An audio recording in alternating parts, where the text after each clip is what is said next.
అసలుకి మాకు దారి అనేది కనపడటం లేదనమాట. మేమైతే 2-3 గంటల నుంచి ఇక్కడే ఆగున్నాం. మొత్తం చాలా బండ్లు అయితే ఆగున్నాయి అనమాట. మొత్తం వాన మంచుతో అయితే కప్పేసింది. చాలా డేంజర్గా అయితే ఉందన్నమాట. ఇక్కడ గుజరాత్లో వచ్చేసి మొత్తం నాన్ స్టాప్గా వాన పడుతుంది. మేమైతే నిదానంగా ఘాట్ అయితే దింపామన్నమాట. ఘాట్ దింపంగానే ఇక్కడ వచ్చేసి యాక్సిడెంట్ అయితే జరిగింది. 2 బండ్లు అయితే ఫెయిల్యూర్ అయిపోయినాయి, బ్రేక్ ఫెయిల్యూర్ అయిపోయింది. మన తెలంగాణ బండి, ఒకటి గుజరాత్ బండి.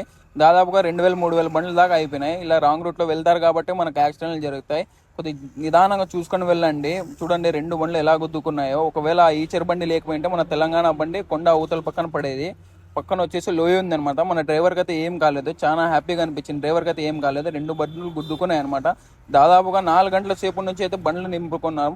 2 కొండల నుంచి అయితే బండ్లు ఉన్నాయన్నమాట. నాకైతే చాలా బాధ వేసింది. ఫస్ట్ టైం అయితే చూస్తున్నాను లైఫ్లో. చాలా ఘోరంగా యాక్సిడెంట్లు జరుగుతున్నాయి.